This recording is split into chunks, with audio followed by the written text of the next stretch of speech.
Hello बच्चों, welcome back my YouTube channel. मेरा नाम है राज और आज की इस वीडियो में स्टार्ट करेंगे क्लास 10th का चैप्टर नंबर 1 वास्तविक संख्या। अब ये जो वास्तविक संख्या क्या होता है, आइए हम इसे समझते हैं। देखिए, तो पहले हमने पेज नंबर 2 पे एक इमेज ली है जहां पे बताया कि वास्तविक संख्या एक्चुअली होती क्या है। ठीक है, तो हमारे पास ये जो हमने लिखा है रियल नंबर, एक्चुअली ये वास्तविक संख्या है। ठीक है, अब ये जो वास्तविक संख्या होती है ये दो टाइप की होती है हमारे पास। एक तो परिमेय संख्या, ये हमारे पास ये परिमेय है, परिमेय संख्या, और एक होती है हमारे पास अपरिमेय। अपरिमेय, याद रखना कि जितनी भी संख्याएं रूट में दी गई है ना, इनके रूट निकलते नहीं है और ऐसी संख्याओं को हम अपरिमेय संख्या बोलते हैं। ठीक है, अगर हम परिमेय की बात करते हैं तो ये हमेशा क्या होता है, पी बाई क्यू के फॉर्म में होती है, पी बाई क्यू के फॉर्म में, या फिर हम इसे पॉइंट के फॉर्म में भी बता सकते हैं। क्योंकि देखो, अगर हम यहाँ से हम पॉइंट निकालेंगे ना तो बट्टे में 100 आ जाएगा, क्योंकि दो संख्या पहला पॉइंट है, तो ये भी देखो पी बट्टे क्यू के फॉर्म में होगी। तो खासकर हमारे पास जो परिमेय संख्या होती है वो बट्टे के फॉर्म में होती है, याद रखना। अब बात करते हैं कि परिमेय संख्या कौन कौन सी होती है। देखो, इंटीजर है, ये भी परिमेय संख्या है। कैसे? देखो, हमारे पास ये √4 है, इसका अगर हम वर्गमूल निकालते हैं तो कितना निकलेगा, 2, और 2 के बटे में हम अगर 1 रखते हैं ना तो ये भी पी बटे क्यू के फॉर्म में आ गई। ठीक है, -3 बटे 1 ले लेंगे तो ये भी पी बाई क्यू के फॉर्म में आ जाएगी। तो कहने का मतलब ये है कि परिमेय संख्या वह सभी संख्याएं होती है जो पी बटे क्यू के फॉर्म में आ सकती है। ठीक है, जैसे कि हमारे पास होल नंबर, होल नंबर को हम क्या करेंगे, जैसे 0 है, 0/1 कर देंगे तो ये पी बाई क्यू की फॉर्म आ गया, मतलब ये भी परिमेय संख्या हो गई। ठीक है, इसी तरीके से 36 का रूट क्या होता है, 6 होता है, 6/1 लिख दिया, ये भी परिमेय संख्या हो गई। तो इसी तरीके से क्या है कि वो सभी संख्या परिमेय संख्या होती हैं जो बटे में आ सकती है। ठीक है, इतना जान लीजिए। चलिए अब बढ़ते हैं, एग्जाम्पल के थ्रू समझते हैं इस चीज को। अब एग्जाम्पल में थोड़ा सा आप गौर करना है क्योंकि ये हमारे लिए मेन टॉपिक है सबसे ज्यादा। कैसे आप समझते हैं, देखिए, क्योंकि ये एग्जांपल्स क्या करेंगे, आपको एकदम क्लियर सेट बना देंगे कि आपको सवाल कैसे सॉल्व करना है। आओ समझते हैं। देखो, तो हमारे पास लिखा है उदाहरण नंबर 1 में क्या दिया है कि संख्याओं 4 की घात n पर विचार कीजिए जहां n एक प्राकृतिक संख्या है, और जांच कीजिए कि क्या का कोई ऐसा मान है जिसके लिए 4 की घात n अंक 0 पर समाप्त होता है। अब देखो, हमारे पास क्या बोला है कि जो n है, क्या हमारे पास एक प्राकृतिक संख्या है। अब मैंने क्या लिख दिया, यहाँ पे 4 की घात n लिख दिया, 4 की घात n। अब n की संख्या अगर हम बदलते हैं तो क्वेश्चन में बोला है कि क्या 0 आ सकता है ऐसी संख्याओं में। और एक बार चेक कर लेते हैं। समझ, हमने क्या किया, n बराबर सीधा 1 2 3 और डैश मान लिया। तो मैंने क्या किया, 4 की घात 1 रखा, बराबर 4 की घात 1 मतलब क्या हुआ, 4 आया। क्या अंत में 0 आया? बिल्कुल नहीं आया। इसी तरीके से 4 की घात 2 रखते हैं तो 4 का वर्ग कितना होता है, 16 होता है। अंत में 0 आया? बिल्कुल नहीं आया। 4 की घात 3 रखते हैं, ये 216, सॉरी ये 64 आ गया हमारे पास। क्या इसके अंत में 0 आया? बिल्कुल नहीं आया। तो ऐसी कंडीशन में तुम्हें क्या करना है, एक चीज विचार कर लेनी कि अगर कोई संख्या 0 पर अंत होना चाहती है तो वो ऑलवेज 2 गुणे 5 के रूप में होनी चाहिए। कैसे? देखो, 2 का और 5 का अगर हम गुणा करते हैं ना तो कितना आता है, 10, जिसके अंत में क्या मिल रहा है हमें, 0, जो कि इस क्वेश्चन में बोला गया है। ठीक है, और इसी चीज को हमें देखना था। तो हम यहाँ पे क्या एक छोटी सी स्टेटमेंट लिखेंगे। ठीक है, मैं आपको बता देता हूँ स्टेटमेंट हमें कैसे कैसे लिखनी है। देखो, यह लिखेंगे, अगर कोई संख्या, मैं यहाँ पे स्टेटमेंट डाल दूं, अगर कोई संख्या 0 पर अंत होना चाहती है, 0 पर अंत होना चाहती है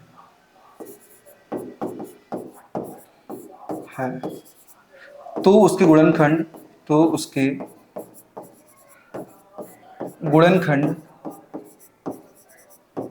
ठीक, तो उसके गुणनखंड 2 गुणे 5 के रूप के होने चाहिए, रूप के होने चाहिए। ठीक है, ओके। तो हमसे पूछा है कि हमारे पास जिसके लिए 4 की घात n अंक 0 पर समाप्त होता है, तो एक्चुअली यहाँ पे नहीं होगा, क्योंकि आपको मालूम पड़ गया कि क्यों नहीं होगा, क्योंकि 4 की घात अगर n की जगह हम कुछ भी रखते जाए, 1 रखें, 5 रखें, 10 रखें, लेकिन वो अंक जो 0 पर समाप्त नहीं होगा। क्यों? क्योंकि उसके जो फैक्टर है, 4 के जो फैक्टर है वो हमारे पास क्या है, 2 गुणे 2 है। लेकिन हमें क्या चाहिए, 2 भी चाहिए और 5 भी चाहिए। 2 और 5 जहां पर भी अवेलेबल हो, मतलब समझ जाओ कि ये संख्या शून्य पर अंत होगी। बट यहाँ पे ऐसा कुछ दिख रहा है? बिल्कुल नहीं। तो ये संख्या शून्य पर समाप्त नहीं होगी। तो आप लिखोगे क्या कि 4 के फैक्टर क्या है हमारे पास? 2 गुणे 2 की घात n, क्योंकि n तो हमें दिखाना पड़ेगा इस वजह से। अब लिखेंगे यहाँ पे कि यहां पर 5 उपस्थित नहीं है, 5 उपस्थित नहीं है,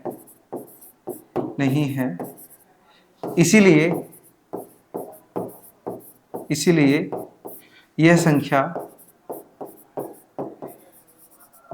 शून्य पर समाप्त नहीं होगी, शून्य पर समाप्त नहीं होगी।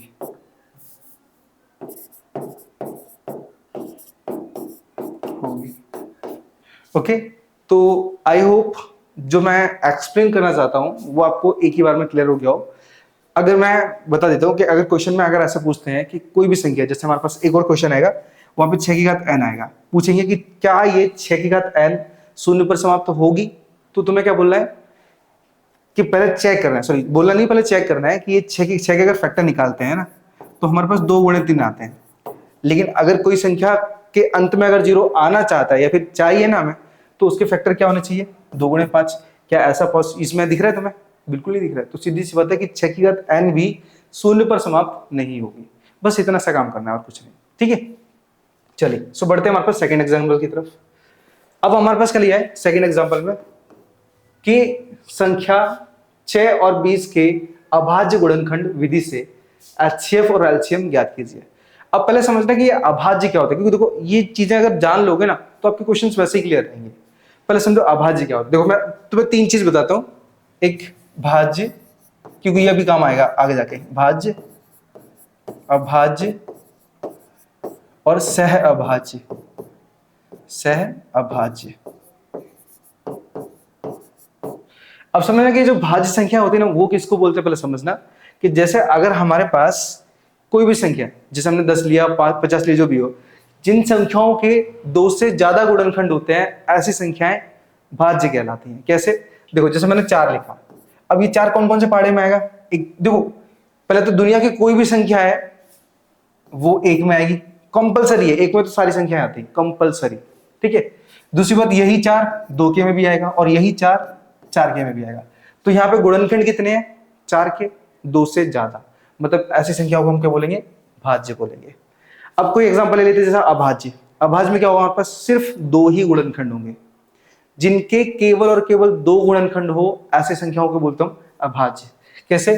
देखो समझते हैं। जैसे हम लिखा 5, अभी 5 किस में आएगा? एक तो 1 के पहाड़े में आएगा और एक खुद के पहाड़े में आएगा। इसके अलावा कोई तीसरा नंबर आ रहा है? बिल्कुल नहीं आ रहा है, और ऐसी संख्याओं को बोलते हैं हम अभाज्य, ठीक है।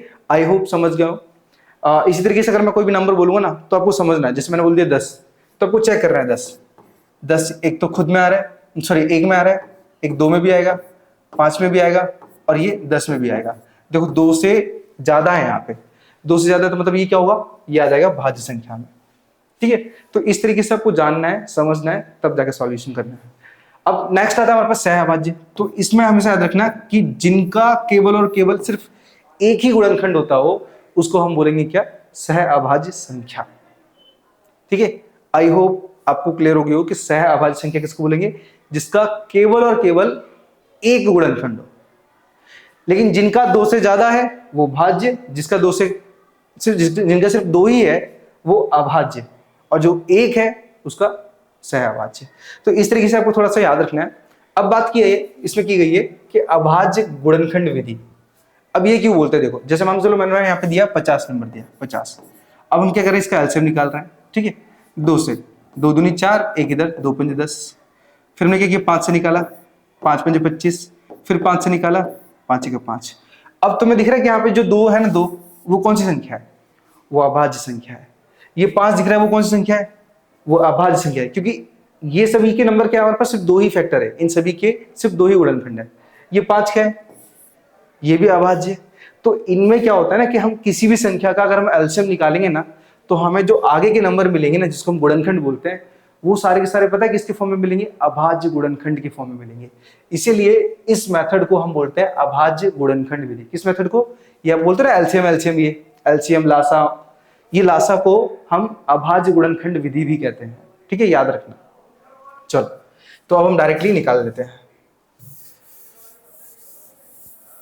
आई होप आपको अंडरस्टैंडिंग प्रॉपर तरीके से हो गई हो, ठीक है। चलो तो क्वेश्चन में बोला था 6 और 20 के हमें गुणनखंड चाहिए, कैसे निकालोगे, और साथ में निकालो। अच्छा अच्छे भी चाहिए ना हमें, तो हमें अलग अलग करना पड़ेगा। चलो तो हम क्या करेंगे, 6 को ले लेते हैं और एक जगह 20 को ले लेते हैं। तो पहले 6 के निकाल लेते हैं, 2 से 2 3 6, फिर 3 से 3 1 3, ठीक है। उसके बाद 20 को निकाल लेते हैं, तो 2 से 2 2 1 2 0, ऐसा कैसे ले लेंगे, फिर 2 से 2 5 10, फिर 5 से 5 1 5। अब देखो ये सभी संख्या कौन सी है, अभाज्य है, मतलब अभाज्य गुणनखंड है। अब क्या करेंगे 6, तो 6 के फैक्टर कौन कौन से हैं, एक तो 2 गुणे 3। इसी तरीके से 20 के ले लेते हैं, तो 20 के कौन कौन से हैं, तो 2 गुणे 2 गुणे 5। अब याद रखना हमेशा कि जो फैक्टर कॉमन होते हैं, जो नंबर्स कॉमन होते हैं, कॉमन का मतलब क्या है, जो दोनों ही नंबर में आए। जैसे हमारे पास क्या है, 6 और 20 के अंदर कॉमन क्या आ रहा है, सिर्फ 2 आ रहा है। तो हमारा जो HCF होगा ना, HCF वो हमारा सिर्फ 2 आ गया, ठीक है। किसी भी नंबर में अगर कॉमन नंबर जो आता है ना, उसी को हम HCF बोलते हैं। अब यहाँ पे क्या है, हम एलसीएम निकालेंगे। तो एलसीएम में क्या होगा ना, हमारे पास जो नंबर कॉमन आया उसे तो हम लेते ही लेते हैं, लेकिन जो बच्चे कुछ हैं, ठीक है, सिंगल नंबर, उन सबको भी उठा लेते हैं। तो यहाँ पे 3 गुणे 2 गुणे 5, अब इन सबको गुणा कर लेते हैं। तो 2 3 6, 6 दूनी 12, 12 5 60, तो हमारा एलसीएम हो जाएगा 60। HCF कितना है, 2, और एलसीएम कितना है, 60। यही हमारा आंसर है, ठीक है। चलिए सो बढ़ते हैं नेक्स्ट क्वेश्चन की तरफ। ओके तो यहाँ पे फिर से एक और आ गया हमारे पास क्वेश्चन, उदाहरण नंबर 3 कि अभाज्य गुणनखंड विधि। अब मेरे ख्याल से आपको मालूम पड़ गया होगा कि अभाज्य गुणनखंड विधि किसको बोला जाता है, एलसीएम को याद रखना है, ठीक है। आगे बोला हमारे पास कि 96 और 404 का HCF ज्ञात कीजिए और फिर इनका एलसीएम ज्ञात कीजिए, मतलब दोनों ही ज्ञात करना है, तो हमें दोनों का अलग अलग करना पड़ेगा फैक्टर, ठीक है। चलो तो पहली संख्या कौन सी है, 96, और दूसरी कौन सी है, 404। चलो तो यहाँ 2 से निकालेंगे, 2 चौक 8, एक इधर चला जाएगा, 2 8 16, फिर 2 से 2 दूनी 4, 2 चौक 8, फिर 2 से 2 1 2, 2 दूनी 4, फिर 2 से 2 6 12, फिर 2 से 2 3 6, फिर 3 से 3 1 3। अब इस तरीके से हम क्या करते हैं, 404 के भी निकाल लेते हैं गुणनखंड। 2 से 2 दूनी 4, 0 एडजस्ट 2 दूनी 4, फिर 2 से 2 1 2 0, 2 1 2। अब ये जो 101 है ना, ये एक ऐसा नंबर है जिसका हम कुछ नहीं कर सकते, लेकिन ट्राई करते हैं कि शायद 2 से लेके 10 तक में किसी में आ जाए। तो 2 में ट्राई करते हैं, नहीं आएगा, 3 में नहीं आएगा, 4 में भी नहीं आएगा, 5 में भी नहीं आएगा, 6 में भी नहीं आएगा, 7 में भी नहीं आएगा, 7 लास्ट डबल 2 घटाया नहीं आएगा, 8 में भी नहीं आएगा, 9 में भी नहीं, किसी भी संख्या में नहीं आ रहा है। तो जब ये किसी भी संख्या में नहीं आएगा तो हम क्या करेंगे, 101 से ही इसको भाग दे देंगे, ठीक है। अब हमारे पास जो नंबर्स आए उनके हम एलसीएम और एचसीएफ निकाल लेते हैं। चलो तो हमारे पास पहला नंबर है 96, जिसके फैक्टर कितने हैं, 1 2 3 4 5, 2 5 टाइम आया, 2 2 2 2 और 2 इंटू में 3, 1 2 3 4 5। ओके, दूसरा कौन सा हमारे पास, 404 बराबर, तो 2 गुणे 2 गुणे 101। ओके, तो हमने क्या किया, दोनों संख्या के गुणनखंड निकाल के हमने क्या किया, इन्हें एक साथ रख लिया है। अब जो नंबर कॉमन होगा हमारे पास, जैसे कॉमन क्या दिख रहा है हमें एक तो ये 2 कॉमन दिख रहा है और दूसरा ये 2 कॉमन दिख रहा है। तो हमारा जो HCF है वो आएगा 2 गुणे 2 मतलब 4, ठीक है। एलसीएम की बात करें तो मैंने समझाया था कि जो कॉमन नंबर आता है ना उसे हम 1 1 टाइम लेते हैं, ठीक है। तो हमने क्या किया, 2 गुणे 2 लिख लिया इंटू में। अब जो बच्चे कुछ नंबर है कॉमन तो बनेंगे नहीं, तो वो सारे के सारे यहाँ पे आ जाएंगे। तो लिखेंगे हम 2 गुणे 2 गुणे 2 गुणे 3 गुणे 101। चलो अब मल्टीप्लाई कर लेते हैं। 2 दूनी 4, 4 दूनी 8, 8 दूनी 16, 16 दूनी 32। अब 32 तीय 32 तीय 32 तीय 96 96 32 तीय 96 गुणे 101 बराबर, 96 का गुणा अगर 1 से करते हैं तो 96 ही आएगा हमारे पास गुणे, ठीक है। उसके बाद में क्या करेंगे, हम लोग 96 का 0 से करेंगे तो हमारे पास 0 0 आ जाएगा। उसके बाद गुणे गुणे 2 बार करेंगे, 96 का 96, इनको जोड़ देते हैं तो 6 9 6 और 9, तो 96 96, ये होगा हमारे पास एलसीएम, ठीक है। एलसीएम हमारे पास 4 आया और जो एलसीएम है वो हमारे पास आया 96 96, जो कि होगा हमारा आंसर, ठीक है। चलिए अब आते हैं हमारे पास क्वेश्चन नंबर 4, सॉरी क्वेश्चन नहीं, उदाहरण नंबर 4 पे। अब इस उदाहरण में हमारे पास 4 में क्या बताया, आओ इसे समझ लेते हैं। यह बोला गया है कि संख्या 6, 72 और 120 का अभाज्य गुणनखंड विधि द्वारा एचसीएफ और एलसीएम ज्ञात कीजिए। सेम उसी तरीके से करना है, ठीक है, याद रखना है। चलो आओ स्टार्ट करते हैं। तो हमारे पास संख्या है 6, 72 और 120। चलो फैक्टर्स निकाल लेते हैं फटाफट। 6 के निकालेंगे पहले, 2 से 2 3 6, फिर 3 से 3 1 3। उसके बाद 72 के निकालते हैं, तो 2 से 2 3 6, 1 इधर 2 6 12, फिर 2 से 2 1 2, 1 इधर 2 8 16, फिर 2 से 2 9 18, फिर 3 से 3 3 9, फिर 3 से 3 1 3, ठीक है। तो हमारे फैक्टर हमारे पास ये आ चुके हैं। 120 के भी निकाल लेते हैं सेम ऐसे ही, 2 से 2 6 12, 0 एज इट इज, 2 से 2 3 6, 0 वैसा का वैसा, फिर 2 से 2 1 2, 1 इधर 2 5 10, अब 3 से जाएगा 3 5 15 और 5 से जाएगा तो 5 1 5, ठीक है। तो हमने क्या किया, सभी के पहले गुणनखंड निकाल लिए। अब सबको क्या करते हैं, एक साथ रख लेते हैं। तो लिखेंगे 6 बराबर, इसका गुणनखंड क्या है, 2 गुणे 3 है। 72 के लेते हैं, तो 72 के गुणनखंड हमारे पास 2 गुणे 2 गुणे 2 गुणे 3 गुणे 3 है। इसी तरीके से हम 120 के भी ले लेते हैं, तो 2 multiply 2 multiply 2 multiply 3 multiply 5, okay. तो हमने क्या किया, सभी संख्याओं के गुणनखंड निकाल लिया और उन्हें एक साथ रख लिया। अब हम क्या करेंगे, इन सब का कैलकुलेशन निकालेंगे। Just wait, okay. तो अब हम क्या करेंगे, इनमें कॉमन लेना स्टार्ट करेंगे। चलो, तो कॉमन की अगर हम बात करें तो हमारे पास सबसे पहला एक तो 2 कॉमन आ रहा है यहाँ पे, और एक दूसरा आ रहा है 3। देखो 3 यहाँ पे भी है, 3 ये 72 वाली संख्या में भी है, और 3 यहाँ पर 120 वाले में भी है, ठीक है। तो हमारे पास जो एचसीएफ होगा, एचसीएफ वो क्या होगा, 2 गुणे 3, क्योंकि कॉमन नंबर यही आ रहे हैं, इनका गुणा करेंगे तो 6 आ जाएगा।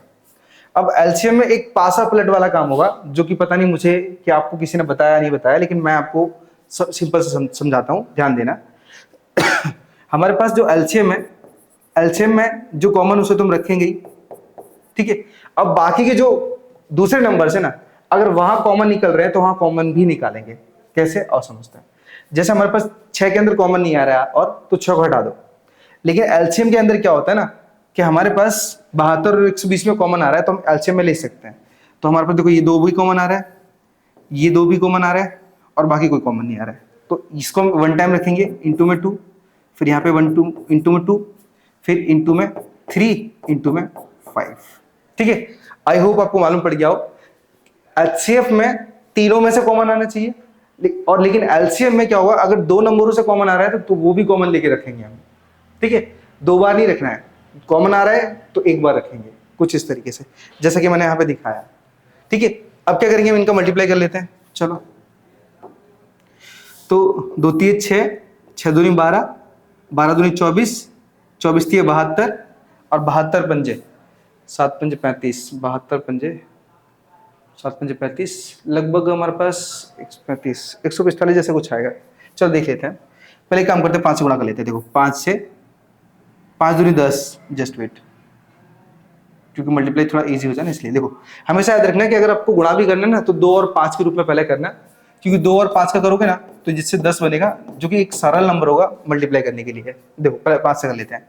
तो 5 का 5 दूनी 10, 10 दूनी 20, 20 दूनी 40, ठीक है, 40 हमारे पास आया। तो यहाँ पे 40 गुणे, अब यहाँ पे क्या है, सिर्फ 3 बचा और ये भी 3 बचा, 3 3 9 बराबर। अभी 9 का 4 से गुणा कर दो तो 9 चौक 36, 0 एज इट इज आ जाएगा। लो हमारा 360 आ गया डायरेक्ट, ठीक है। लेकिन आप डायरेक्ट करते जाते तो वहां पे क्या होता है, वो नंबर एक ऐसा बड़ा हो जाता ना। अब जैसे वहां पे कितना हो गया था 72, अब 72 का 5 से गुणा कैसे करोगे, 36 का 5 से कैसे करोगे, तो ये नंबर्स क्या होते हैं, तगड़े हो जाते हैं, और उनको सॉर्ट करने के लिए हम ऐसा कर सकते हैं। ठीक है, चले, तो आई होप ये आपको क्लियर हो गया हो। अब बढ़ते हैं हमारे पास एक्सरसाइज की तरफ। तो यहां से स्टार्ट होती है हमारे पास प्रश्नावली 1.1। आई होप आपको हर एक क्वेश्चन प्रॉपर तरीके से डीप में आ रहा होगा और आ रहा होगा। चलिए, सो बढ़ते हैं हम आगे की तरफ। 2 मिनट, थोड़ा एसी को अच्छे से सेट कर लेता हूं।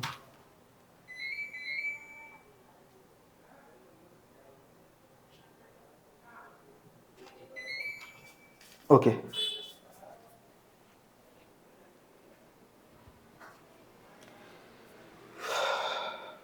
चलो, तो अब हम स्टार्ट करते हैं क्वेश्चन नंबर पहला। यहां पे लिखा है निम्नलिखित संख्याओं को अभाज्य गुणनखंडों के गुणनफल के रूप में व्यक्त कीजिए। अब मुझे लगता है आपको बताना नहीं पड़ेगा कि अभाज्य गुणनखंड विधि क्या होता है। ठीक है, चलो आओ स्टार्ट करते हैं। तो हमारे पास पहली जो संख्या दी है वो 140 है। 2 से निकालेंगे, 2 से 14, 0 एज इट इज, लास्ट में 0 आ रहा है, फिर से 2 से कर सकते हैं, 2 3 6, एक इधर, 2 5 10, फिर 5 से करेंगे, 5 7 35, और 7 से करेंगे तो 7 1 7। अब हमारे पास 140 के जो गुणनखंड है वो कौन कौन से हैं, 2 गुणे 2 गुणे 5 गुणे 7। इसे हम ऐसे लिख सकते हैं, देखो 2 हमारे पास कितनी बार आया, 2 टाइम आया, तो इससे 2 का वर्ग गुणे 5 गुणे 7 ऐसे बता सकते हैं। ठीक है, क्योंकि हमें सिर्फ गुणनखंड के रूप में व्यक्त करना है, जो कि हमारे पास यही रूप है उनका। चलिए, सो अब बात करते हैं हम 156 की।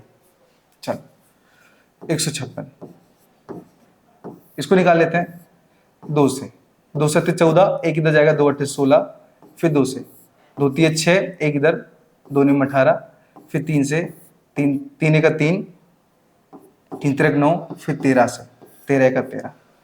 अब यहाँ पे 156 की गुणनखंड निकाल लेते हैं। तो हमारे पास 2 कितनी बार आया, 2 बार आया, तो हम 2 की घात 2 लिख सकते हैं, गुणे 3 गुणे 13 हमारा आंसर। ठीक है, इसी तरीके से हम निकालेंगे 38 25 को। चलो 38 25 को, तो पहले हमें ये भी मालूम होना चाहिए कि ये कौन से नंबर से पहले जाएगा। तो तुम्हें क्या करना है ना, चेक करना है। कैसे, 2 का रूल होता है कि लास्ट में अगर सम संख्या आ रही है, 0 और सम संख्या आ रही है, मतलब समझ जाओ कि 2 से कट जाएगी। 3 का रूल होता है कि सभी संख्या को जोड़ो। ठीक है, चलो जोड़ के देखते हैं। तो 5 और 2 7, 7 और 8 15, 15 और 3 18, मतलब 3 से जा रही है, तो 3 से पहले काट देते हैं। 3 1 3 इधर, 3 दूनी 6, 2 इधर, 3 7 21, एक इधर, 3 5 15। अब हमारे पास जो 12 75 आया वो भी तो मालूम होना चाहिए किससे घटेगा। तो आपको ये नहीं दिख रहा पीछे 5 दिख रहे, 5 छोड़ा दो सीधा, ऐसा नहीं, 3 से फिर से चेक करो एक बार।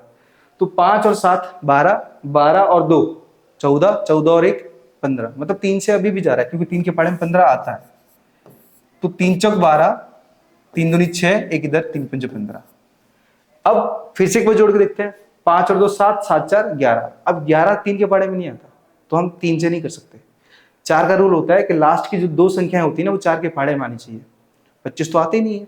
अब बचा 5, क्योंकि लास्ट में 5 आ रहा है, 0 या 5 आए ना, तो लास्ट में क्या होता है, 5 की संख्या से हम काट सकते हैं। चलो, तो हम 5 उड़ा देते हैं।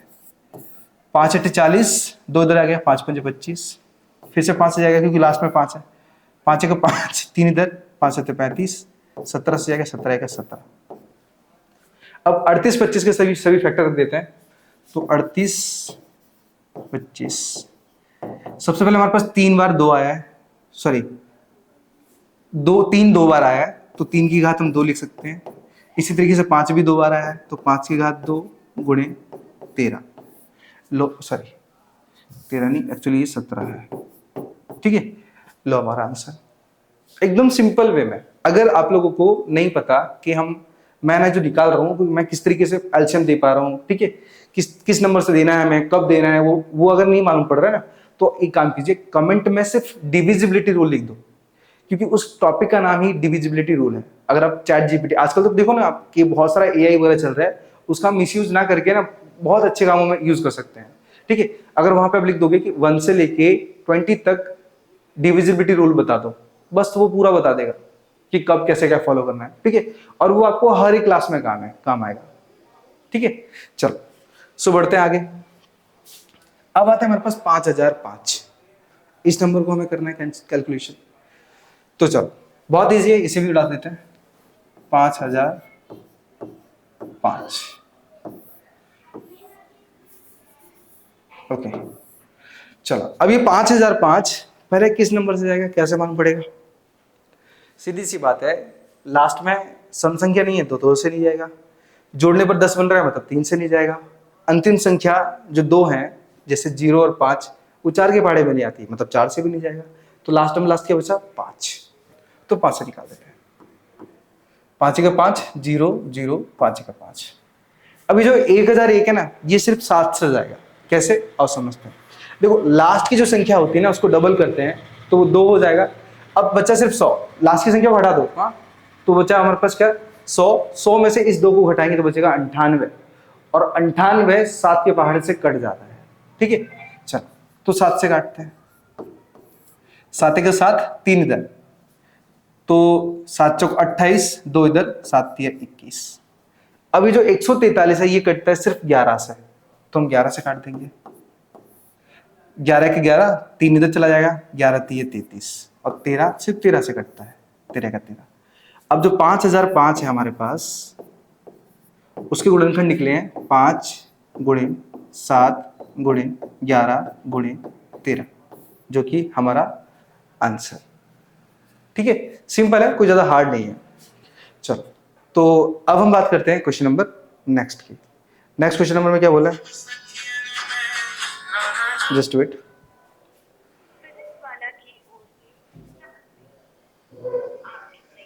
फिजिक्स वाला, ओके चलो। तो अब हम बात करेंगे 7429, मतलब ये जो नंबर है ना 7429, इसको हम कैसे आउट करते हैं? 7429। अब ये कैसे मालूम पड़ेगा कि ये किस नंबर से जाएगा? तो हमें क्या करना है, 7429 लेना है और लास्ट वाले नंबर को 5 से गुणा करना है, 5 से। अब 9 पंजे कितना हो गया? 45। अब ये जो संख्या है ना लास्ट वाली, वो हटा देनी है। जिस संख्या को हम 5 से गुणा करेंगे उसे हटा देना है। ठीक है, अब घटा दो, तो 12 में से 5 मतलब 7 बचा, यहाँ पे 3 बचा, 13 में से 4 गया, 13 में से 4 मतलब 9 बचा, और यहाँ पे बचा 6। अब इसे 13 से काट के देख लो। ठीक है, सॉरी 13 से नहीं, 17 से कटेगा नहीं तो, हाँ 17 से चेक कर रहे हैं हम लोग, क्योंकि 2 से लेके 16 तक के नंबर किसी से भी नहीं कटेगा एक तरीके से। ठीक है, तो ये सिर्फ 17 से जाएगा, तो 17 चौक 68, एक इधर चला जाएगा, 17 का 17, मतलब 17 से कंफर्म कट रहा है। ठीक है, तो वही मैंने आपको बताया ना आपको कि अगर आपको नहीं मालूम पड़ रहा है कि किस नंबर से कब काटना है, तो फिर कमेंट में डिविजिबिलिटी रूल लिख दो, जिससे मैं आपको अच्छे से एक्सप्लेन कर दूंगा, या फिर आप चैट जीपीटी का भी उपयोग कर सकते हो। ठीक है, चलो अब 17 से काटेंगे, तो यहाँ पे 17 चौक 68, 17 चौक 68, कितना बचा हमारे पास? 6 बचा, तो 6 इधर आ जाएगा हमारे पास। अब 17 3 51, 17 3 51, 51 मतलब कितना बचा हमारे पास? 11, वो 11 इधर आएगा, और 17 7 119 आएगा हमारे पास। अब जो 437 है वो सिर्फ कटेगा किससे? 19 से। अब 19 से कैसे पहचानोगे? लास्ट वाले नंबर को क्या करोगे? 2 से गुणा करोगे तो 14 हो जाएगा, और 14 को इस 43 में जोड़ दोगे। अब ये जो नंबर ऐसा आएगा ना जो कि हमारे पास 19 के पहाड़े में आता होगा। कैसे? देखो समझो कि हमारे पास 437 है, लास्ट वाले नंबर को क्या करोगे? 2 से गुणा करोगे, तो 7 दूनी 14 हो जाएगा।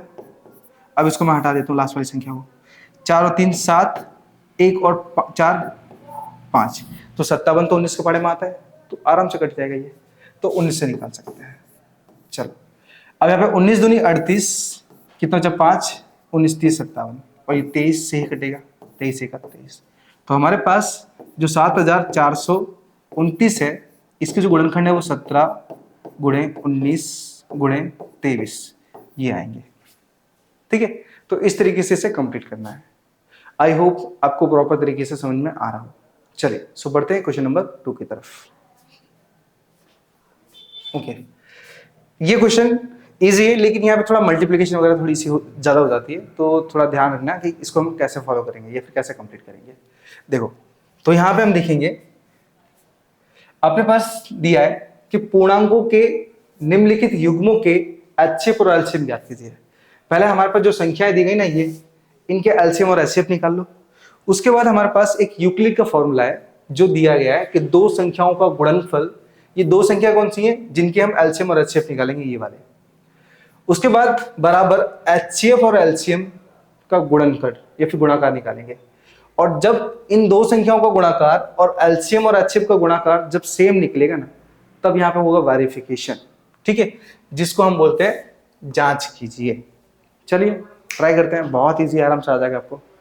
चलो, तो पहले हमारे पास दो संख्या है, एक तो 26 है और एक 91 है। इन दोनों को निकालते हैं।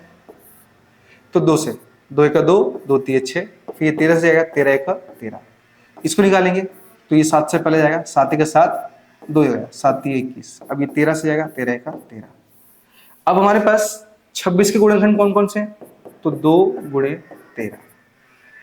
हमारे पास जो 91 इनके गुणनखंड कौन से हैं, तो 7 गुणे 13। 13 का कॉमन बना, मतलब एचसीएफ की कीमत क्या निकली हमारे पास, 13। और हमारा जो एलसीएम है उसमें क्या बनेगा हमारे पास, जो कॉमन है उसे एक बार रखोगे, फिर 2 गुणे 7 बराबर। अब क्या करेंगे, ये 2 का 7 से गुणा कर देते हैं, तो 7 गुणे 14, 14 का 13 से गुणा कर देते हैं, 13 गुणे 14, 14 3 42, 14 1 14। तो 182 हमारे पास इसका गुणाकार आया है, 182। ठीक है, तो हमने क्या किया, इसे तो वेरीफाई कर लिया, सॉरी वेरीफाई तो भी किया नहीं, अभी हमने सिर्फ एलसीएम और एचसीएफ तो निकाल लिया। अब हम क्या करेंगे, यहाँ पे जांच करेंगे, जांच जो हमारे पास फॉर्मूला दिया है। तो हम लिखेंगे हमारा एलएचएस, चलो हम डायरेक्टली कर लेते हैं सीधा, दोनों संख्याओं का गुणाकार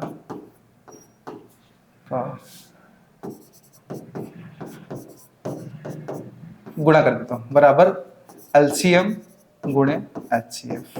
ठीक है, आगे पीछे लिखने से कुछ फर्क नहीं पड़ता, सेम ही रहने वाला है। आप वहां पे ना एक एक करके भी कर सकते हो और एक साथ लेके भी कर सकते हो, डिपेंड आपके ऊपर है। अब दोनों संख्याओं का गुणाकार है, वो दोनों संख्या कौन सी जिनके हमने एलसीएम और एचसीएफ निकाले थे, ये 26 और 91।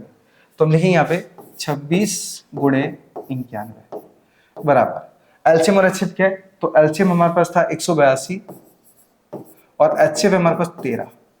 चलो इनका गुणा कर लेते हैं और हमारा आंसर आ जाएगा। तो 91 तो बहुत बड़ी संख्या हो जाएगी। चलो 26 1 26 गुणे, तो 9 6 54, 5 9 2 18, 18 और 5 23, 6 6 3 2। ओके, हमारे पास 2366 आ गया 26 गुणे 91। ठीक है, तो इसी तरीके से हम इनका भी करेंगे।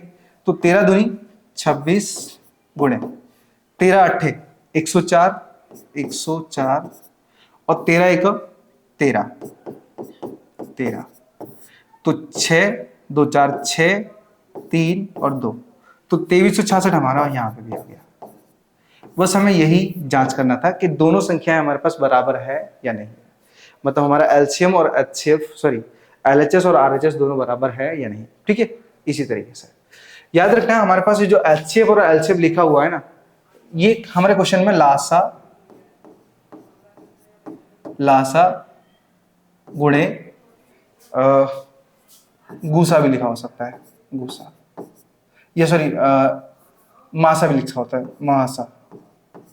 ठीक है, हिंदी मीडियम में मासा लिखा होता है, गूसा गुजराती में होता है। ठीक है, चल तो इस तरीके से भी आ सकते, तो कंफ्यूज मत होना कि एलसीएम एचसीएफ की जगह ये आ जाए तो उससे कोई फर्क नहीं पड़ता। ठीक है, ये सिर्फ इंग्लिश में लिखा है और ये हमारे पास हिंदी में लिखा है। चलिए सो बढ़ते हैं हमारे पास क्वेश्चन नंबर 2 की तरफ। सेम 2 में भी वही है, क्योंकि हमारे पास 2 क्वेश्चन के, मतलब दूसरा वाला जो क्वेश्चन है उसके 3 पार्ट है, मतलब पहला क्वेश्चन, दूसरा क्वेश्चन, तीसरा क्वेश्चन। ओके, आओ अब हम 510 और 92 का हमें वही सेम काम करना है जो मैंने अभी जस्ट बताया था आपको। चले तो स्टार्ट करते हैं। 510 और 92, तो 2 से पहले निकालते हैं, 2 से 2 दूनी 4, एक इधर, 2 3 4 एक इधर, तो हमारे पास 11 हो जाएगा, 2 पंजे 10, एक इधर, 2 पंजे 10। अब ये किससे जाएगा हमारे पास, 2 से तो पॉसिबल नहीं है, तो जाएगा 3 से। अब 3 8 24, एक इधर, 3 पंजे 15, फिर 3 से निकालेंगे, अब 5 से निकालेंगे। 5 से 5 को 5, 3000, 5 से 35 और ये 17 से जाएगा, 17 का 17। ठीक है, इसी तरीके से हम 92 को भी निकाल लेते हैं। 2 से 2 चौक 8, एक इधर 2 छिंग 12, फिर 2 से 2 दूनी 4, 2 3 6, फिर ये 23 से जाएगा, 23 1 23। ओके, तो हमने 510 और 92 के गुणनखंड आपस में निकाल लिए हैं। अब हम क्या करेंगे, एक साथ इनके गुणनखंड रख लेंगे।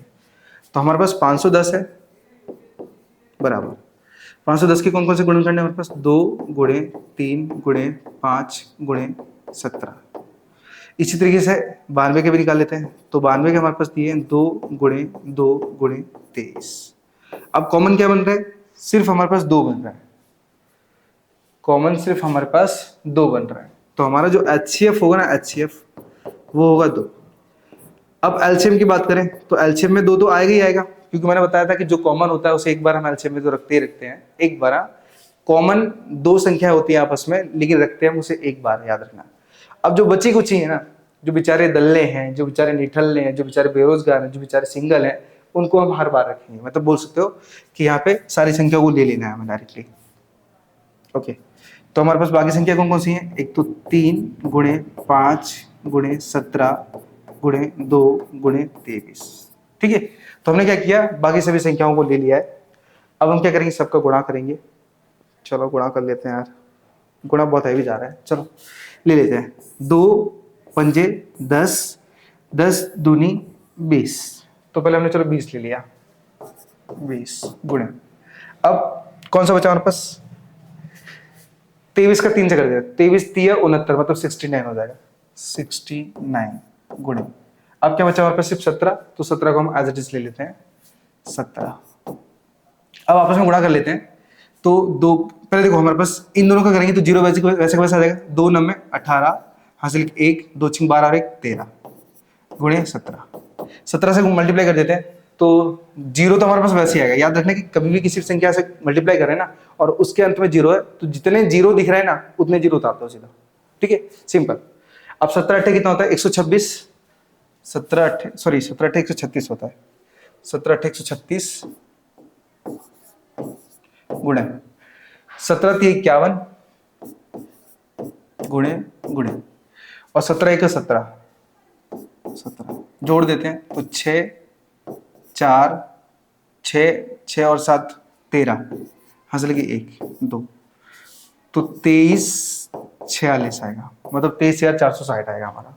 ठीक है, हमारा जो एलसीएम आया है वो 23,460 आया है। ठीक है, इस तरीके से देखो। अगर अब देख रहे हो कि मैं कैलकुलेशन फटाफट से कैसे कर पा रहा हूँ, तुरंत मल्टीप्लाई कर दे रहा हूँ।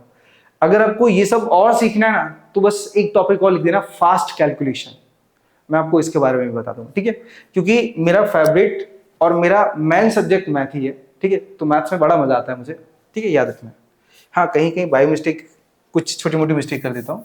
ठीक है, मिस्टेक तो नहीं हुई लेकिन फिर भी क्या है, कभी कभार गड़बड़ हो जाती है। चलो, अब आपको पता है कि आगे क्या करना है। अब हमें सिर्फ क्या करना है, सीधा वेरीफाई करना है दोनों को। चलो, तो लिखेंगे यहाँ पे वही काम, दोनों संख्या का गुणा बराबर एलसीएम गुणे एचसीएफ। तो दोनों संख्या कौन कौन सी हमारे पास, 510 और 92 बराबर, और हमारा एलसीएम क्या निकला, एलसीएम निकला 23,460 गुणे एचसीएफ क्या निकला हमारा 2। अब क्या करते हैं, हम इनका गुणा करते हैं और हमारा आंसर निकला। चलो, तो मैंने आपको क्या बताया था कि 0 हो, 0 एज इट इज लिख दो, क्योंकि अंत में क्या 0 दिया है। याद रखना, बीच वाले 0 को मत लिखना, अंत में 0 होगा उसी को लिखना खाली। चलो, अब क्या करेंगे, हम 51 का 92 से गुणा करेंगे। तो 51 दूनी 102 गुणे, अब 51 का 9 से करते हैं तो 9 1 9 और 9 5 45 जोड़ देते हैं तो 2 9 6 और 4, मतलब 46,920 होगा यहाँ पे। ठीक है, अब यहाँ पे 46,920 आया। एक काम करते हैं, फटक से हम आरएचएस में भी देख लेते हैं।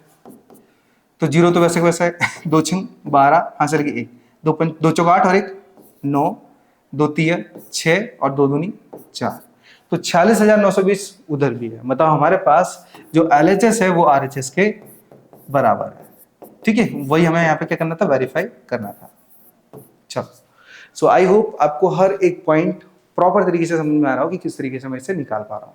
चलिए, सो बढ़ते हैं नेक्स्ट क्वेश्चन की तरफ। अब नेक्स्ट में जो पॉइंट है हमारे पास वो है 336 गुणे 54, 54। चलो निकालते हैं। 336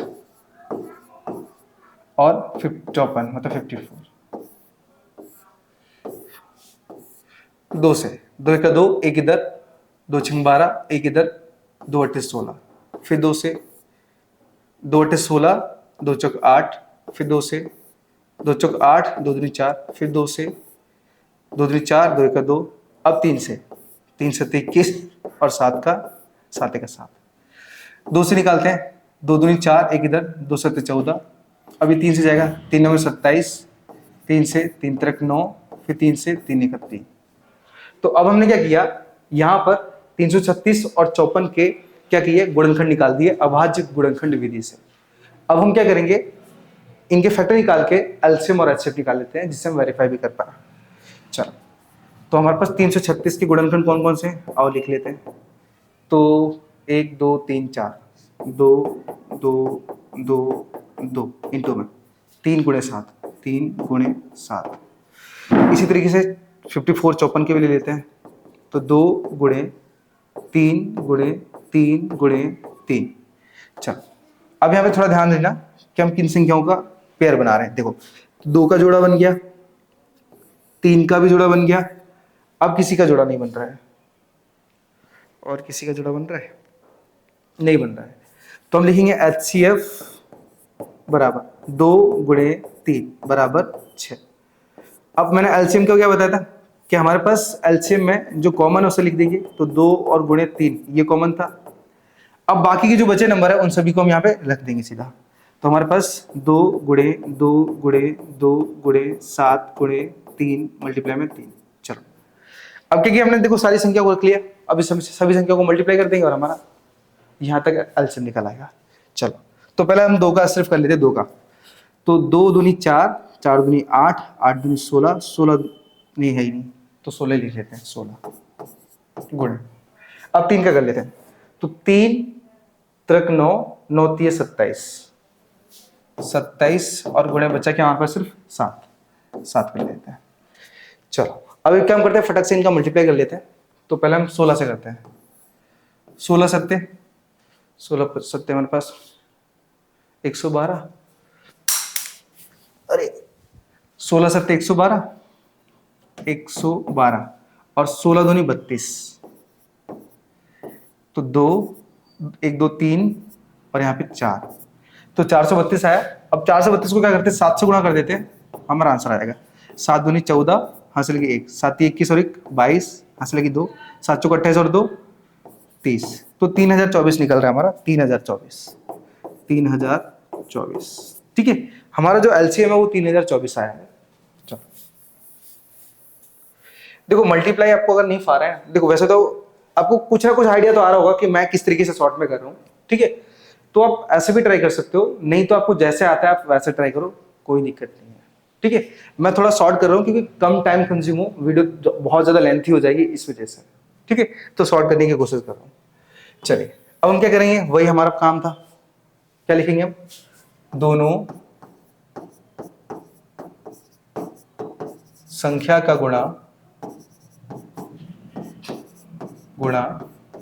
बराबर एलसीएम गुणे एचसीएफ। अब दोनों संख्या कौन कौन सी है हमारे पास, 100 एक तो 336 है गुणे 154 है। दूसरी एलसीएम क्या निकला हमारे पास, 3024 और एचसीएफ क्या हमारे पास 6। अब करते हैं फटाफट करते हैं इनका गुणा। चलो, 336 का हम ओके 54 तो है ना, 2 मिनट। 54 का हम पहले 3 से 54 हम 3 से कर लेते हैं। 54 का 3 से करेंगे तो 3 चौक 12, हासिल की 1, 3 5 15, 15 1 16, 162 आया। ठीक है, अब इस 162 का हम 2 से गुणा कर देते हैं। 2 दूनी 4, 2 6 12 हासिल की 1, 2 1 2 1 3, 324। ओके, तो देखो 54, ये 54 का या फिर 54 का गुणा हम 6 से करेंगे तो हमारे पास कितना आएगा, 324 आएगा। और 54 का गुणा हम 3 से करेंगे ना तो हमारे पास 162 आएगा। फिर से 3 से करेंगे तो फिर से 162 आएगा। इनको जोड़ देते हैं तो 4, 2 और 2 4, 3 6 9, 9 और 2 11 हासिल की 1, 6 और 2 8 और 1, तो 18,144 आया हमारे पास। ठीक है, अगर देखो कहीं गलती होगी ना तो हमारा LHS और RHS बराबर निकलेगा ही नहीं, याद रखना। तो 6 का 4 6 चौक 24 हासिल 2 आगे, 6 दूनी 12 और 2 14 हासिल की 1। अब जीरो में एक तो जुड़ता नहीं तो मतलब एक ही आ जाएगा, 36 18। देखो दोनों जगह कैसी संख्या सेम है, हमारे पास जो LHS है वो RHS के बराबर है, मतलब हमारी जो संख्या है वो एकदम राइट और परफेक्ट है। तो आई होप ये जो सेकंड के तीनों जो पॉइंट थे क्वेश्चन के वो तीनों के तीनों क्लियर हो गए। आई होप यहां तक आपको डाउट नहीं रहा हो। चलिए सो बढ़ते हैं हमारे पास नेक्स्ट क्वेश्चन की तरफ। अब हमारे पास दिया गया है कि अभाज्य गुणनखंड विधि द्वारा निम्नलिखित पूर्णांकों के HCF और LCM ज्ञात कीजिए। बहुत इजी है, कोई ज्यादा हार्ड नहीं है। ओके चलो, तो हम लिखेंगे यहाँ पे 12 15 और 21। इसके फैक्टर निकालते हैं, 2 से 2 6 12, 2 से 2 3 6, 3 से 3 1 3। इसका निकालते हैं 3 से 3 5 15, 5 से 5 1 5, 3 से 3 7 21, 7 से 7 1 7। चलो तो लिखेंगे हम 12 बराबर 2 गुणे 2 गुणे 3, 15 बराबर 3 गुणे 5, 21 बराबर 3 गुणे 7। चलो तो हम पहले निकालेंगे HCF बराबर, अब HCF क्या निकलेगा हमारे पास 3, क्योंकि ये 3 यहां पे देखो, ये जो 3 है हमारा 3 है वो देखो यहाँ पे भी आ रहा है 21 में, 15 में भी आ रहा है और 12 में भी आ रहा है। अब निकालेंगे हम LCM। ठीक है, ओके 2 मिनट थोड़ा स्टॉप कर लेता हूँ।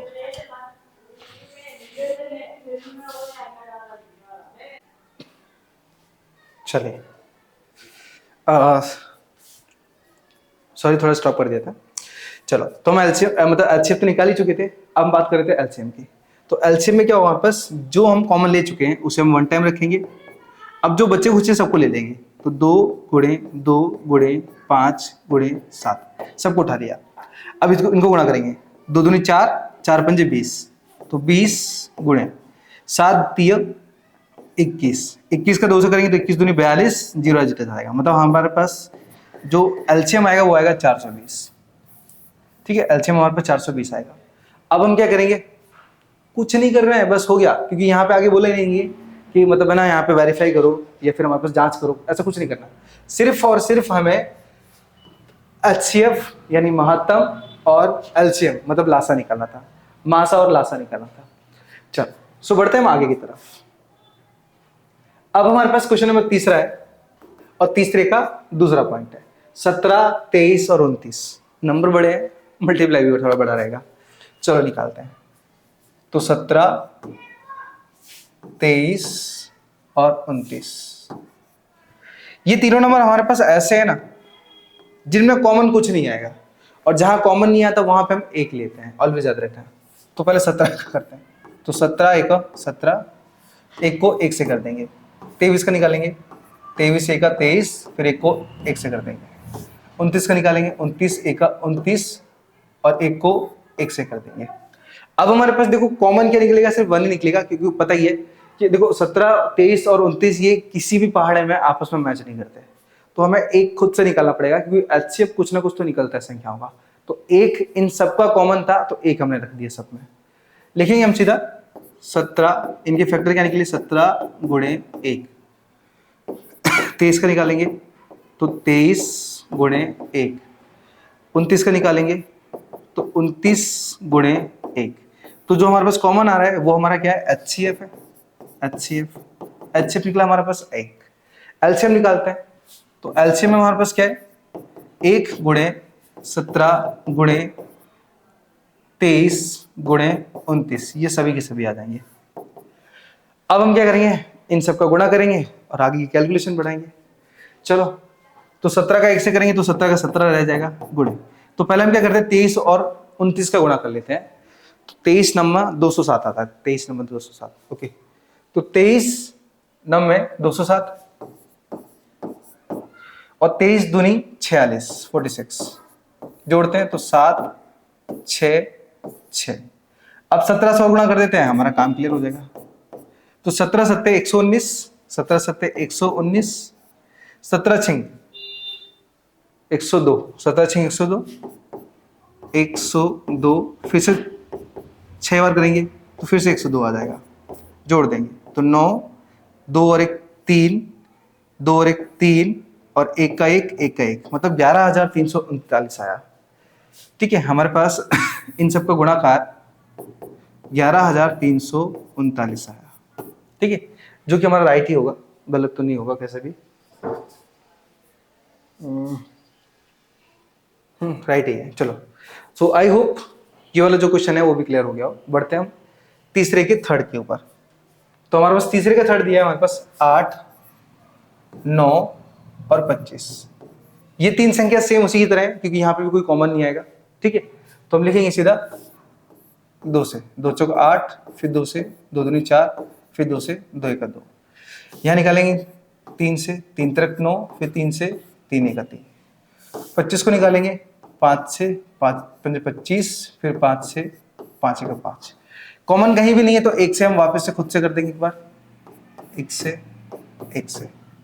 तो हम सब संख्या को एक साथ लिख लेते हैं। तो 8 के फैक्टर कौन कौन से हैं, तो 2 गुणे 2 गुणे 2 गुणे 1। 9 का निकाल लेते हैं तो 3 गुणे 3 गुणे 1। 25 के निकाल लेते हैं तो 5 गुणे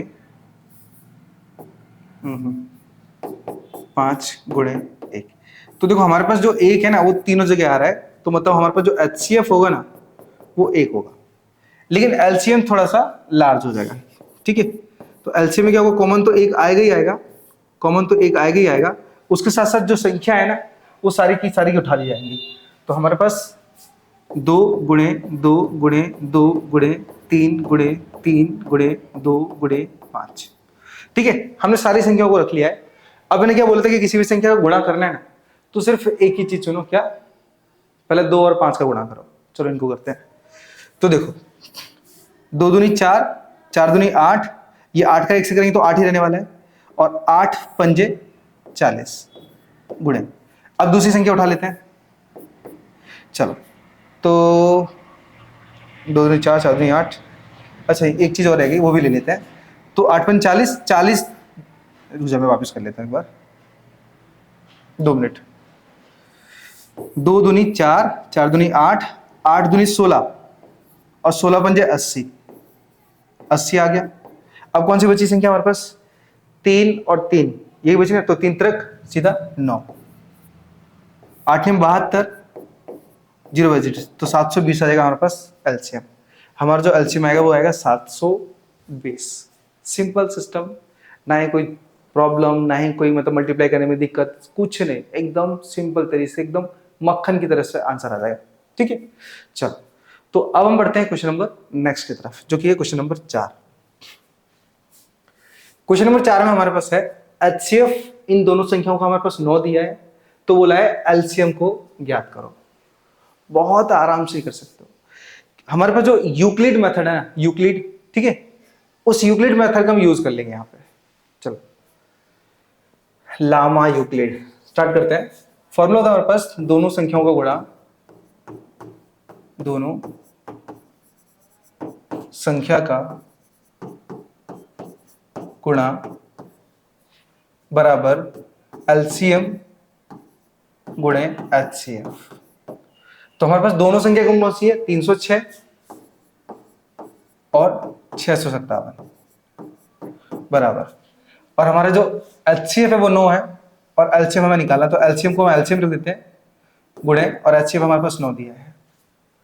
तो हमें जो संख्या निकालनी है वो तो उधर ही छोड़ देंगे। अब हमारे पास 9 गुणे में है, तो गुणे वाली चीज कहाँ आती है, भाग में आती है। तो हम लिखेंगे 306 गुणे 657 बटे 9। बराबर आएगा हमारे पास एलसीएम। अब इनको हम काट देते हैं आपस में, क्योंकि 3 से दोनों संख्या कट रही है, तो 3 से पहले ये काट देते हैं, 3 से वो काट देते हैं। 3 त्रिक 9, 3 एक 3, 0 एज इट इज, 3 दूनी 6। इसको भी काट देते हैं, 3 दूनी 6, 3 दूनी 6, सॉरी 6 नहीं आएगा, 3 एक 3, एक इधर चला जाएगा, 2 इधर चला जाएगा, तो 3 नंबर 27। ठीक है, ये 3 कट जाएगा हमारे पास। तो हमने क्या किया, 3 से ये 306 काट दिया, यही 3 से 219 काट दिया। ठीक है, तो हमारे पास 102 गुणे 219 बराबर एलसीएम आ जाएगा। तो एलसीएम बराबर, अब मुझे 219 का पहाड़ा आता है तो ले लेते, तो 219 दूनी 438 गुणे 219 का 0 से करेंगे तो 0 0 0 आएगा, गुणे गुणे 219 एक 219 आएगा, इनको सीधा जोड़ देंगे तो 8 3 4 और 9 13, हासिल लगे 1 और 1 2 और 2, तो 22,338 हमारा आंसर आएगा। 22,338 हमारा आएगा आंसर। इतना सिंपल है। ठीक है, चल बढ़ते हैं नेक्स्ट क्वेश्चन नंबर 5 की तरफ। क्वेश्चन नंबर 5 हमारा सेम उदाहरण की तरह है, जिस उदाहरण को हमने अभी कंप्लीट किया था।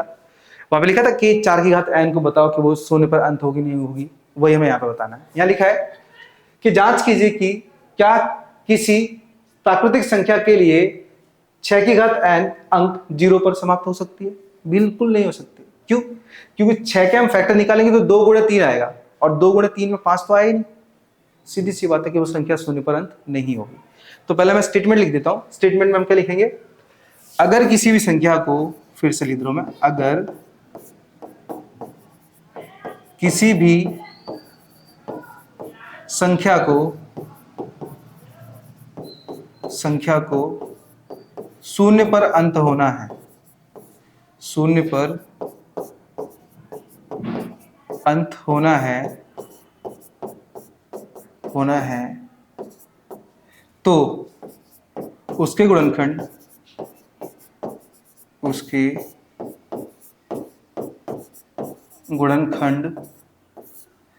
2 गुणे 5 के रूप के होने चाहिए।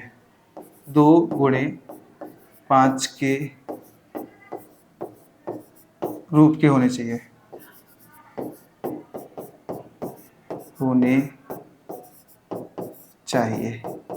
ठीक है। अब तुम्हें दिखाना भी पड़ेगा कि इसके हो रहे हैं या नहीं हो रहे। तो हमारे पास 6 की घात n थे, अगर हम इसका फैक्टर निकालेंगे तो 2 गुणे 3 ब्रैकेट के ऊपर n आएगा। अब देखो हमारे पास क्या 2 गुणे 5 के रूप में गुणनखंड दिख रहे हैं 6 के? बिल्कुल नहीं। तो बोलोगे कि यह संख्या शून्य पर अंत नहीं होगी, सीधी सी बात है। लिखोगे यहां 5 उपस्थित नहीं है, थोड़ा मैं इसको ऊपर ले लेता हूं।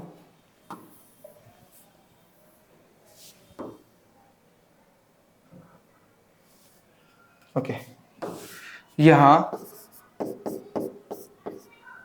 5 उपस्थित नहीं है,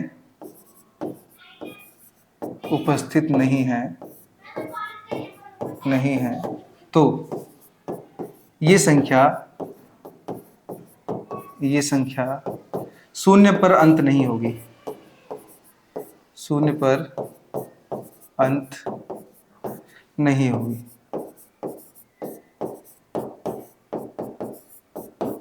सिंपल सिस्टम, ठीक है। सो आई होप ये काम भी आपको क्लियर हो गया हो, ठीक है। मतलब क्वेश्चन नंबर 5 भी आपको क्लियर हो गया हो। सो बढ़ते हैं हम छठे की तरफ। ओके, अब छठा क्वेश्चन समझ लो कि छठे में क्या बोला है। अब यहाँ पे बोला है कि व्याख्या कीजिए कि ये जो संख्या दी गई है और हमारे पास ये जो संख्या है, ये एक भाज्य संख्या है। आपको याद हो कि मैंने ये जो वीडियो स्टार्ट किया था उसके स्टार्टिंग में बताया था कि भाज्य संख्या क्या होती है, अभाज्य संख्या क्या होती है और सह अभाज्य संख्या क्या होती है। तो भाज्य बोला है। अभाज्य क्यों बोला है? क्योंकि देखो मैंने क्या बताया था कि भाज्य जो संख्याएं होती है ना, जिनके गुणनखंड 2 से ज्यादा होते हैं, 2 से ज्यादा होते हैं। तो यहाँ पे साफ साफ दिख रहा है कि देखो 7 6 5 4 3, 2 से ज्यादा तो पहले से रखे हैं, लेकिन तुम्हें तो भी अगर 2 मार्क्स में आया तो थोड़ा तो कैलकुलेट करके बताना पड़ेगा ना। तो आओ स्टार्ट करते हैं। सॉल्यूशन हम यहाँ पे स्टार्ट करेंगे। सॉल्यूशन में पहले हमारे पास संख्या दी गई 7 गुणे 11 गुणे 13 प्लस का 13। इन दोनों में 13 हमारे पास कॉमन आ रहा है, तो 13 बाहर निकाल लो। ठीक है, अंदर आएगा 7 गुणे 11 गुणे 1 प्लस का 1। ठीक है, कहने का मतलब ये कि जहां से 13 बाहर आया है ना, वहां पे कुछ ना कुछ तो छूटेगा, मतलब 1 छूटेगा, क्योंकि 13 का 1 से गुणा करोगे ना तो 13 आ जाएगा वापस से, 13 1 का 13। तो हमारे पास क्या होता है, 13 का जो एक और गुणनखंड होता है वो होता है 1। मतलब कोई भी संख्या से अगर हम कॉमन निकालेंगे ना तो वहां पे 1 तो छूट जाता ही जाता है। ठीक है, चलो अब आप इसका कैलकुलेशन करते हैं आगे से। तो 13 7 का 11 से करेंगे तो 77 गुणे सॉरी 7 का 11 से करेंगे तो 77, 77 का 1 से करेंगे तो 77 और प्लस का आएगा लास्ट में 1 बराबर। तो 13 ब्रैकेट में हमारे पास 77 का 1 से और जोड़ेंगे तो क्या होगा, 78 हो जाएगा। अब इनका गुणा करो या ना करो, लेकिन यहां से आपको एक चीज कंफर्म होगी कि यहाँ के जो गुणनखंड है ना, इस संख्या के जो गुणनखंड है वो 2 से ज्यादा है। कैसे और समझते हैं, लिखेंगे गुणे कर दे क्या हम डायरेक्टली, सही भी रहेगा नहीं भी रहेगा, दोनों चीजें। चलो डायरेक्टली ले लेते हैं। देखो लिखेंगे कि इस संख्या के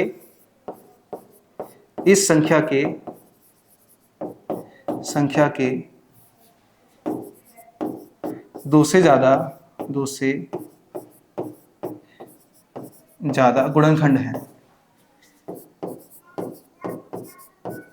गुणनखंड है। कैसे, तो यहां पे लिखोगे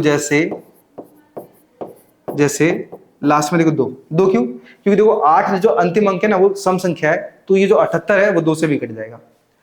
7 8 जोड़ोगे तो 15 आ जाएगा, जो कि 3 से भी कट जाएगा। ठीक है, जो कि हमारे पास 3 से भी कट जाएगा। उसके साथ साथ 78 खुद है, 78 एक संख्या ऐसी है कि 78 के पहाड़े से वो खुद कट जाएगा, तो 78 भी है। उसके साथ साथ 13 भी है। ठीक है, तो ये 2 से ज्यादा ही तो गुणनखंड है, इसी वजह से तो क्या है यहाँ पे ये भाज्य संख्या होगी। तो तुम्हें बताना है यहाँ पे, ठीक है, कि इस संख्या के 2 से ज्यादा गुणनखंड है, जैसे कि हमारे पास 2 3 78 13 कुछ भी लिख दो, ठीक है, लेकिन होने इसी से रिलेटेड चाहिए। तो लिखोगे अर्थात यह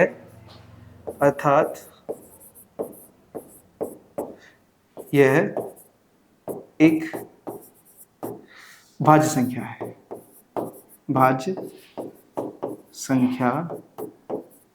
क्यों है, क्योंकि इसके 2 से ज्यादा गुणनखंड है। सिंपल सा स्टेप है, 2 से ज्यादा गुणनखंड, काम खत्म। ठीक है, अब इसी एक काम करता हूं, मैं इसे रफ नहीं कर रहा हूं, सेम इसको लिखा रहने देते हैं और हम दूसरी संख्या को उठा लेते हैं। ठीक है, चलो। अरे पाम में रीजन नहीं काम कर रही, चलो कोई बात नहीं है।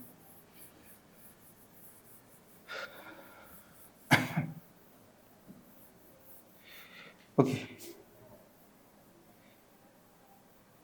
तो हमारे पास यहाँ पे भी क्या है, सेम सिस्टम है, इसलिए मैंने इसे मिटाया नहीं है। ठीक है, क्योंकि वीडियो बहुत ज्यादा लेंथी हो जा रहा है, मतलब 1 घंटे के ऊपर। तो 7 गुणे 6 गुणे 5 गुणे 4 गुणे 3 गुणे 2 गुणे 1 प्लस में 5। अब कॉमन क्या निकल रहा है, देखो कॉमन हमारा निकल रहा है 5। ठीक है, तो 5 को बाहर ले लो। अब अंदर क्या आएगा, 7 गुणे 6 गुणे 1 गुणे 4 गुणे 3 गुणा 2 गुणा 1 प्लस का 1। ठीक है, तो हमने क्या किया, 5 जहां से कॉमन लिया वहां पे क्या छोड़ दिया, सिर्फ 1।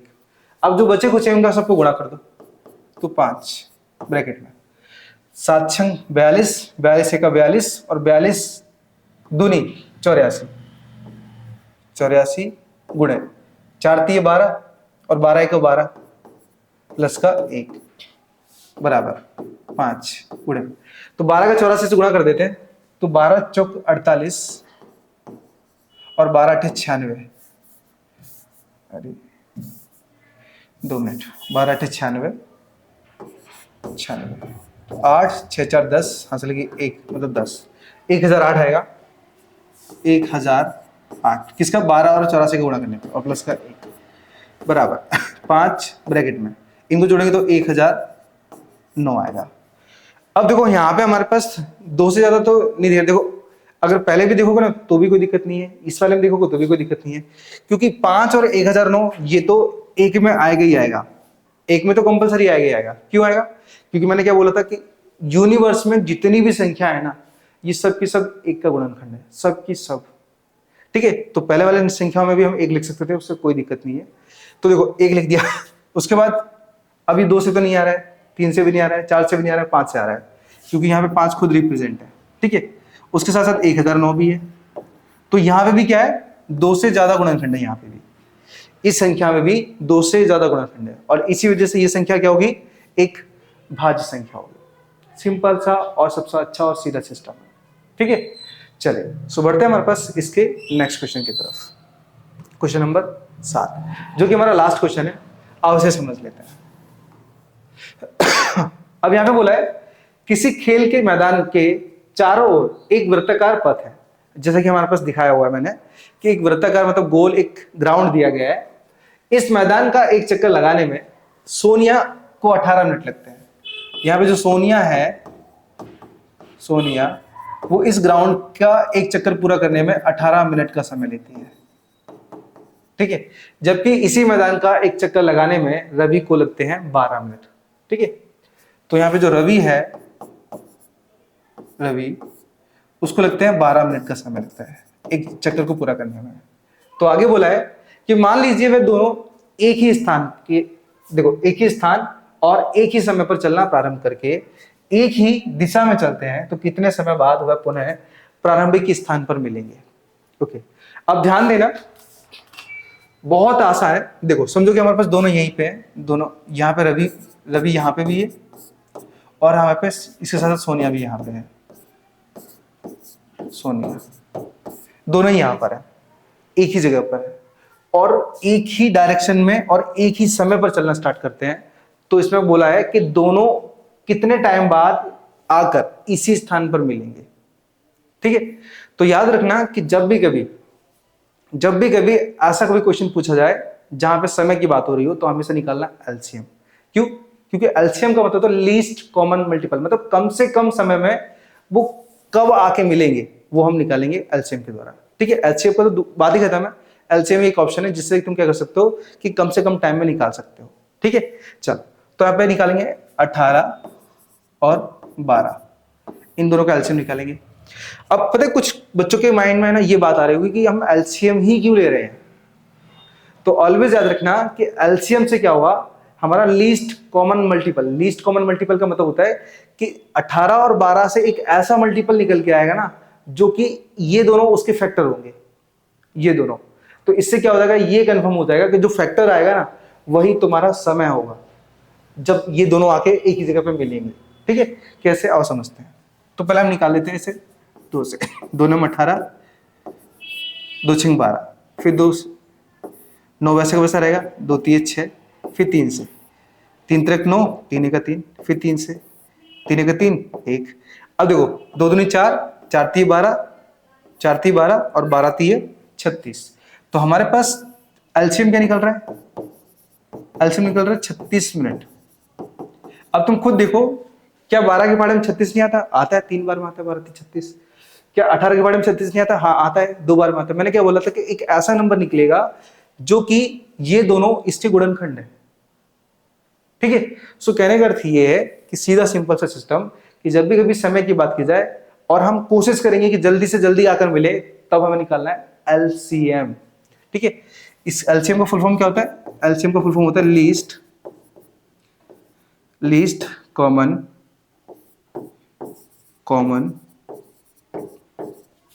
मल्टीपल।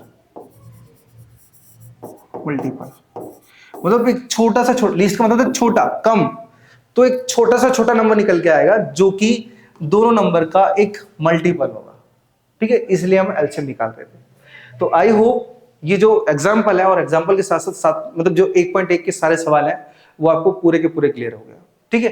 तो अगर आप ये वीडियो देख रहे हो तो वीडियो को लाइक और चैनल को सब्सक्राइब जरूर करें, और जितने भी आपके सहपाठी हैं मतलब मित्र वगैरह हैं, आप ये चैनल की लिंक उनको भी भेज सकते हो, जिससे आपकी जो भी डिमांड रहेगी ना, आपके दोस्तों की या फिर आपकी, वो सारी की सारी डिमांड को इस चैनल के द्वारा पूरा किया जाएगा।